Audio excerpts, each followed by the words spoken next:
अस्सलाम वालेकुम। अच्छा, हम अपने लेक्चर नंबर 77 में आ गए हैं। इससे पहले लेक्चर में हमने हदीस नंबर 2 का रिटर्न वर्क किया था। आज हम हदीस नंबर 3 स्टार्ट लेंगे। तो बुक्स ओपन कर लें, हदीस नंबर 3 निकालें। औज़ु बिल्लाहि मिनश शैतानिर रजीम, बिस्मिल्लाहिर रहमानिर रहीम। खैरुकुम मन तअल्लमल कुरान व अल्लमहु। खैरुकुम बेहतर तुम में, मन तअल्लमा जो तालीम हासिल करे या जो कुरान को सीखे, व अल्लमहु और उसे सिखाए।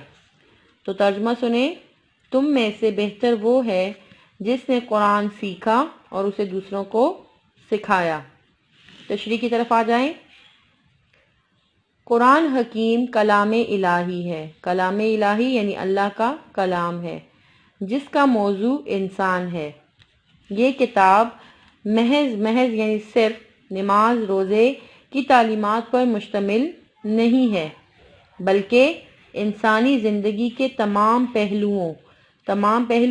हिस्सों, खा दुनियावी हों या उखरवी, माशी हों, माशी कहते हैं रुपया पैसे के इनको कारोबार हों, या माशरती मेल जोल जो आपस में, सियासी हों या साइंसी, सब के बारे में ताअबद रहनुमाई रखती है। ताअबद हमेशा को कहते हैं। हम आखिरत में भी उस वक्त तक कामयाब नहीं हो सकते जब तक हम अपनी दुनियावी ज़िंदगी को कुरानी तालीमात के सांचे में नहीं ढाल लेते। सांचे जैसे हम लोग देखते हैं, बर्तन हम लोग बर्फ़ के लिए रखते हैं फ्रीज़र में, और फिर जब हम निकालते हैं बर्फ़ तो उसी शेप में होती है जिस शेप में हमने रखा होता है वो बर्तन, तो बर्फ़ भी उसी शेप की निकलती है। तो इसी तरह अगर हम कुरान तालीमात पर अमल करेंगे तो हम भी उसी तरह अपने आप को डाल लेंगे, तो हम भी उसी तरह ही बन जाएंगे जिस तरह अल्लाह ताला हमसे चाहता है बनना। इसलिए ज़रूरी है कि हम कुरान मजीद पढ़ें, समझें और अमली ज़िंदगी में उसकी पैरवी करें।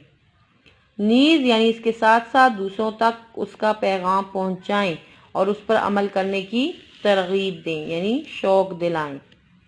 अब आ जाएं इसकी तशरीह की तरफ कि इस हदीस में अल्लाह ताला ये रसूलुल्लाह सल्लल्लाहु अलैहि वसल्लम ने क्या फरमाया है। तो इस हदीस मुबारका में उस शख्स को सबसे बेहतरीन इंसान करार दिया गया है जो खुद भी कुरान क्या करता है, सीखता है, तालीम हासिल करता है और उसे फिर दूसरों को भी उसकी तालीम देता है और दूसरों को भी सिखाता है। तो इसकी वजह यह है कि कुरान मजीद अल्लाह ताला का क्या है, आखिरी कलाम और पैगाम है।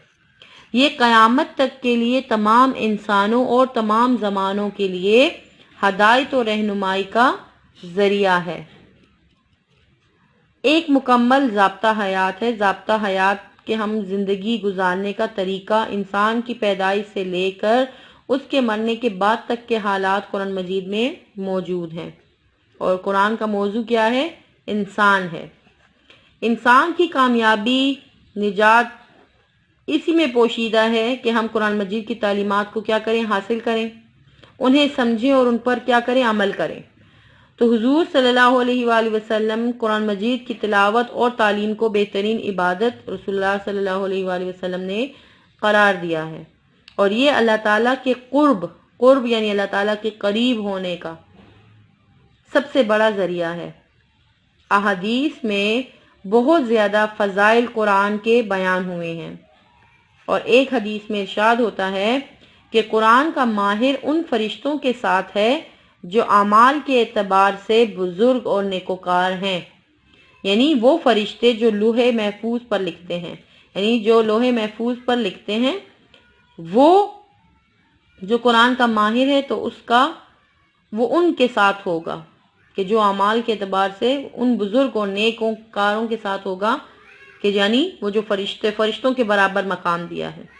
और वो शख्स जो कुरान को अटक अटक के पढ़ता है, उसको पढ़ना मुश्किल होता है, तो उसको 2 सवाब मिलते हैं। यानी कि उसको इतनी उसकी अल्लाह ताला की तरफ से उसकी ज़ुबान में लुकनत है और उसके बावजूद भी वो पढ़ रहा है उसको। तो एक और हदीस में इरशाद होता है कि अल्लाह ताला इस किताब के ज़रिए एक कौम को बुलंद करता है और दूसरी कौम को पस्त करता है। یعنی شکست دیتا ہے۔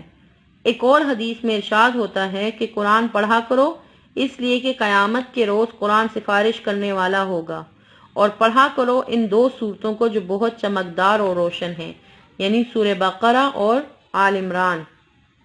ایک حدیث کے مطابق جو شخص قرآن کو پڑھے اور جو چیز اس میں ہے اس پر عمل کرے تو قیامت کے روز اس کے ماں باپ کو تاج پہنایا جائے گا، سونے کا تاج پہنایا جائے گا۔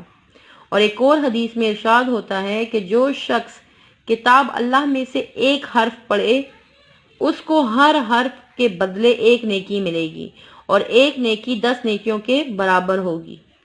جیسے ہم دیکھیں الف لام میم، تو یہ ایک حرف نہیں بلکہ الف ایک حرف ہے، لام ایک حرف ہے اور میم ایک حرف ہے۔ ایک اور حدیث کے مطابق سورہ یاسین کو قرآن مجید کا یعنی قرآن مجید کا دل ہے، جو شخص اسے پڑھے اس کے لیے 10 قرآن مجید پڑھنے کا ثواب لکھا جاتا ہے۔ اور ایک اور حدیث کے مطابق جو شخص 10 مرتبہ سورہ اخلاص پڑھے اس کے لیے جنت میں ایک محل تیار کیا جاتا ہے۔ تو دیکھیں اتنا زیادہ ثواب ہے، فضائل ہیں قرآن مجید کے۔ اور یہ بھی قرآن مجید کا ایک جیتا جاگتا معجزہ ہے کہ قرآن مجید کے اتنی زیادہ تعداد میں حافظ موجود ہیں۔ آسمانی کتب میں سے یہ شرف صرف قرآن مجید ہی کو حاصل ہے کہ 6-7 سال کے بچے بھی اسے حفظ کر لیتے ہیں۔ اتنے زیادہ حافظ قرآن موجود ہیں اور اتنی جلدی اس کو حفظ کر لیتے ہیں۔ تو اس سلسلے میں یہ بات ذہن نشین رہنی چاہیے کہ اگرچہ قرآن مجید کا پڑھنا بھی باعث ثواب ہے، لیکن اصل مقصد قرآن مجید کا سمجھنا اور اس پر عمل کرنا ہے۔ اس کی مثال یوں سمجھیں کہ اگر ایک شخص کو اس کے کسی عزیز کا خط ملے تو وہ جلد از جلد یہ معلوم کرنا چاہتا ہے کہ اس خط میں کیا لکھا ہے۔ جب تک وہ خط کا مضمون معلوم نہ کر لے، مضمون معلوم نہ کر لے تو وہ بے چین رہتا ہے، پھر وہ اس کے مطابق عمل کرتا ہے۔ تو اگر وہ اس خط کا مفہوم نہ سمجھے اور اس کے مطابق عمل نہ کرے تو وہ صرف خط کو بار بار پڑھتا ہی رہے، تو یہ ایک بڑی عجیب سی بات ہے۔ قرآن مجید کا معاملہ بھی اسی طرح ہی ہے کہ یہ اللہ تعالیٰ کا خط ہے تو جو ہمارے نام آیا ہے۔ اب یہ ہمارا فرض ہے کہ ہم اسے کیا کریں، پڑھ کر معلوم کریں کہ یہ ہم سے کیا چاہتا ہے، تاکہ ہم اس کے مطابق کیا کریں، عمل کریں۔ تو قرآن مجید ایک سمندر ہے۔ اب یہ ہمارے اپنے ظرف کی بات ہے کہ ہم سمندر سے کیا کرتے ہیں، چند قطرے طلب کریں، ورنہ سمندر تو ہمیں دریا بھی بخش سکتا ہے۔ اگر ہم قرآن مجید کو صحیح طور پر پڑھیں، سمجھیں، اس پر پورا عمل کریں تو دین و دنیا کی تمام کامیابیاں ہمارے لیے ہیں۔ تو اس دنیا پر بھی ہماری حکومت ہوگی اور آخرت میں بھی ہمیں سرخروئی حاصل ہوگی۔ تو بچے آپ لوگوں نے اس حدیث کو اچھے طریقے سے پڑھنا ہے، سمجھنا ہے، پھر انشاءاللہ ہم نیکسٹ لیکچر میں اس کا ریٹرن ورک کریں گے۔